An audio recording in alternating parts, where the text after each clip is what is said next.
আপনি কি জানেন হোয়াটসঅ্যাপে চলে আসছে 3টি নতুন আপডেট। আর আপনি যদি হোয়াটসঅ্যাপ ইউজার হয়ে থাকেন তাহলে আপনার এই 3টি আপডেট জানা অবশ্যই প্রয়োজন। কারণ এই 3টি আপডেট যদি আপনি জেনে যান হোয়াটসঅ্যাপে, তাহলে আপনি হোয়াটসঅ্যাপ ব্যবহার করার সময় আরো সুবিধা মনে হবে এবং আপনি আরো ফ্যাসিলিটি পাবেন। এরকম ইনফরমেটিভ ভিডিও পাওয়ার জন্য অবশ্যই চ্যানেলটিকে সাবস্ক্রাইব করে দিয়ে ভিডিওটি কন্টিনিউ করবেন, যাতে আপনার দেখতে বা বুঝতে কোথাও সমস্যা না হয়। So without wasting any time, late get started. All right, চলে আসলাম মূল ভিডিওটিতে। সবচেয়ে প্রথমে আপনি আপনার হোয়াটসঅ্যাপ অ্যাপ্লিকেশনে চলে আসবেন। হ্যাঁ, আপনি আমার হোয়াটসঅ্যাপ অ্যাপ্লিকেশন দেখতে যাবেন। আমি আমার হোয়াটসঅ্যাপ অ্যাপ্লিকেশনে চলে আসলাম। এই হোয়াটসঅ্যাপ অ্যাপ্লিকেশনে চলে আসার পর সবচেয়ে নিচের দিকে আপনি দেখতে পাবেন আপনার এখানে আপডেটস দেখাবে। সেই আপডেটসের উপর আপনি ক্লিক করবেন। যখন আপডেটসের উপর ক্লিক করবেন, আপনি উপরের দিকে আপনি স্ট্যাটাস দেখতে পাবেন। আপনি যে ব্যক্তির স্ট্যাটাস আপনি দেখতে চাচ্ছেন, মনে করুন এখানে কোনো এক ব্যক্তি স্ট্যাটাস দিয়েছে, তাই আমি এইভাবে স্ট্যাটাসের উপর ট্যাপ দিলাম। এইভাবে স্ট্যাটাসের উপর ট্যাপ দেওয়ার পর কি এখানে কি টেক্সট এখানে স্ট্যাটাস দিয়েছি, তাহলে কি আপনি স্ট্যাটাসটা পড়বেন। তো স্ট্যাটাসটা পড়ার জন্য কি এখানে একটা নির্দিষ্ট টাইম থাকে, 3 সেকেন্ড বা 5 সেকেন্ডের মধ্যে সেটি অটোমেটিক সেটি হাইড হয়ে যায়। তা সে কারণে কি আপনি পুরোপুরি টেক্সটটা বা স্টোরিটা পড়তে পারেন না। তো পড়ার জন্য আপনি কি করেন, এইভাবে ট্যাপ দেন। এইভাবে ট্যাপ দেওয়ার পর আপনি একটি আঙুল দিয়ে এইভাবে ট্যাপ দিয়ে ধরে রাখেন। এইভাবে ট্যাপ দিয়ে ধরে রাখার কারণে আপনি বিরক্তিকর ফিল করেন। তাহলে বর্তমান সময়ে কি যে নতুন আপডেট, আপনি একবার টেক্সটের উপর ক্লিক করবেন, আপনি যার স্ট্যাটাস পড়তে চাচ্ছেন, তখন আপনার হাতের 3টি আঙুল দিয়ে এইভাবে আপনি ট্যাপ করবেন। যখন আপনি অটোমেটিক 3টি আঙুল দিয়ে ট্যাপ দিবেন, তখন সেই স্ট্যাটাসটি কি অটোমেটিক ফ্রিজ হয়ে যাবে এবং ফ্রিজ হয়ে গেলে আপনি সেটি বিরক্তিকর ফিল না করে আপনি পুরোপুরি পড়তে পারবেন। এটা ছিল প্রথম আপডেট। তা দ্বিতীয় আপডেট কি? দ্বিতীয় আপডেট আপনি আপনার হোয়াটসঅ্যাপে যে উপরে ত্রিপলটাও দেখতে পাচ্ছেন, সেই ত্রিপলটার উপর আপনি চলে আসবেন। এরপর আসবেন, এখানে আসার পর আপনি এখানে দেখতে পাবেন সেটিংস নামে একটি অপশন। সেই সেটিংস এর উপর আপনি ক্লিক করবেন।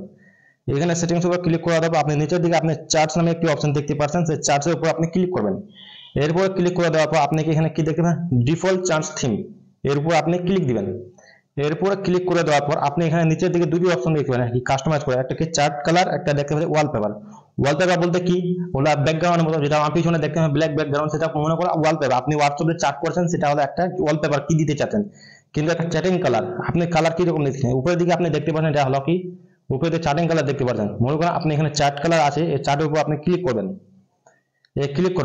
এখানে আসার পর আপনি এখানে কি একটি কালার দেখতে পাচ্ছেন, এই কালারটি আপনি এই কালারটিকে চেঞ্জ করতে পারেন। মনে করুন আমি এখান থেকে কোনো একটি কালার দিলাম, আমি এই কালারটি পছন্দ চয়েস করলাম। এই কালারটি চয়েস করলে কি হবে দেখতে পাচ্ছেন, আপনি যখন চ্যাটিং করবেন হোয়াটসঅ্যাপে, তখন আপনার চার্টের কালার এরকম দেখাবে এবং অপর ব্যক্তি যখন চ্যাট করবে সেটা কি হোয়াইট দেখাবে চার্ট কালারটা। এটা যদি আপনি সিলেক্ট করেন এইভাবে দেখাবে। এখানে আবার অনেকগুলো আপনি অপশন দেখতে পারবেন, ব্রাইটনেস কমাতে পারবেন এবং বাড়াতে পারবেন। মনে করেন আমি আপনাকে এটা পছন্দ লাগলো, আপনি এটা টাচ করতে পারেন। দেখবেন চার্টের কালার এখানে কি অটোমেটিক পছন্দ হয়ে গেল। আপনি যদি এই সেটিং কে করে রাখেন, তাহলে আপনি যে কোনো ব্যক্তিকে সহজে ইমপ্রেস হয়ে যাবে আপনার চার্ট দেখে। তাহলে আপনি কি এটা সেটিং কিভাবে করবেন, সেটিং করার জন্য আপনি এখানে উপরে দিকে রাইট অপশন দেখতে পাচ্ছেন, তার উপর আপনি ক্লিক করবেন। তখন সেট কালারের উপর আপনি ট্যাপ দিবেন। তো কি অটোমেটিক আমি আপনাকে দেখিয়ে দিচ্ছি। ফাইনালি আমি আপনাদের সামনে এখানে দেখলাম এখানে চার্টের কালার কি এখানে চেঞ্জ হয়ে গেল। এটা ছিল দ্বিতীয় আপডেট। তো তৃতীয় আপডেট কি? তৃতীয় আপডেট এটাই, মনে করুন আপনি আপনার কোনো বন্ধু বা বান্ধব বা আত্মীয় স্বজনকে কখন যদি আপনি কোনো লিঙ্ক শেয়ার করেন, তো লিঙ্ক শেয়ার করলে কি হয়, অপর ব্যক্তি শুধু লিঙ্কই দেখতে পারে, কিন্তু সেই ব্যক্তি কি আপনি কি রিলেটেড আপনি তাকে ভিডিও দিলেন, সেই ভিডিও আপনি দেখতে পারেন না। দেখার কারণে কি সেই ব্যক্তি কি করে, সেই ব্যক্তি আর লিঙ্কে ক্লিক করেন এবং মিস হয়ে যায়। মনে আমি এখান থেকে ব্যাক চলে আসলাম। এখানে ব্যাক আসার পর আমি এক্সাম্পলের জন্য আমি আপনাকে দেখে দিচ্ছি। আমি চলে যাচ্ছি আমার গুগলে আসলাম। এই গুগলে আসার পর আপনি এখানে দেখতে পাচ্ছেন এখানে একটি option, the first intertidal bioblight. আপনি এখানে দেখতে পাচ্ছেন এখানে শেয়ার নামে একটি অপশন, সে শেয়ারের উপর আপনি ক্লিক করবেন। মনে করেন একটি ইনফরমেশন আপনি তাকে কোনো বন্ধুকে শেয়ার করতে চান, তাহলে আপনি হোয়াটসঅ্যাপের উপর ক্লিক করবেন। হোয়াটসঅ্যাপের উপর ক্লিক করার পর আপনি যে বন্ধুকে পাঠাতে চাচ্ছেন তাকে আপনি এখানে সিলেক্ট করবেন। তো আপনি রাইটের উপর ক্লিক করবেন। ফাইনালি দেখতে পাচ্ছেন এখানে লোডিং নিবে। লোডিং যখন হয়ে যাবে তখন আপনি নিজেকে রাইট চিহ্ন দেখতে পাবেন, তার উপর ক্লিক করবেন। এভাবে ক্লিক করলে কি আপনি যে লিঙ্কে তার বন্ধুকে শেয়ার করলেন সেই লিঙ্কে ইমোজি দেখতে পারবেন এবং সেই লিঙ্কটিও নিচের দিকে দেখতে পারবে। এই 3টি ছিল নতুন আপডেট।